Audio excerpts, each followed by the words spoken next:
नमस्कार, मैं हूं आरजू अंसारी और आप देख रहे हैं राष्ट्रीय जगत vision news. Visakhapatnam Raipur Bharatmala corridor के निर्माण से जुड़ी मुआवजा घोटाले की जांच अब निर्णायक मोड़ पर पहुंच चुकी है। आरोप है कि परियोजना के तहत करोड़ों रुपए का मुआवजा भू माफियाओं को दिलाने के लिए तत्कालीन एसडीएम और राजस्व अधिकारियों की मिली भगत से बड़े पैमाने पर धांधली की गई, जिससे सरकारी खजाने को लगभग 600 करोड़ रुपए का नुकसान हुआ। इस मामले में तत्कालीन एसडीएम निर्भय कुमार साहू, तहसीलदार शशिकांत कुर्रे, नायब तहसीलदार लखेश्वर किरण और पटवारी जितेंद्र साहू, बसंती घृत लहरे और खेलराम देवांगन को निलंबित कर दिया गया था। जांच की जिम्मेदारी ईओडब्ल्यू और एसीबी को सौंपी गई। हालांकि इन सभी आरोपियों के खिलाफ गिरफ्तारी वारंट जारी होने के बावजूद अब तक कोई गिरफ्तारी नहीं हो पाई है। एसीबी का कहना है कि सभी आरोपी फरार हैं और उनकी लोकेशन का पता नहीं चल पा रहा है। इसके चलते पहले जारी किए गए वारंटों को वापस ले लिया गया था।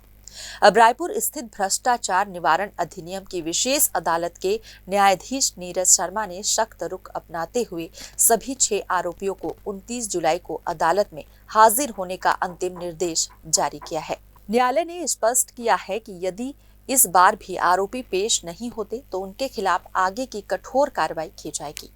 बताया गया कि मार्च 2025 में जब यह मामला सामने आया था, उस समय निर्भय कुमार साहू जगदलपुर नगर निगम के आयुक्त पद पर कार्यरत थे।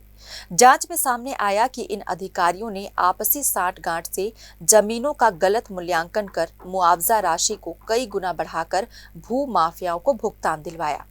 अब सवाल ये उठता है कि आखिर इतने संवेदनशील और बड़े मामले में आरोपी अफसर इतने महीनों से फरार कैसे हैं और क्या इन्हें किसी प्रकार का राजनीतिक या प्रशासनिक संरक्षण प्राप्त है? यह भी गौर करने लायक है कि हाई प्रोफाइल मामले में अब तक एक भी गिरफ्तारी न हो पाना एसीबी और ईओडब्ल्यू की कार्यशैली पर भी सवाल खड़े करता है। अब सबकी निगाहें 29 जुलाई की तारीख पर टिकी हैं। क्या आरोपी कोर्ट में पेश होंगे या फिर जांच एजेंसियों को दबिश देकर गिरफ्तारी करनी होगी?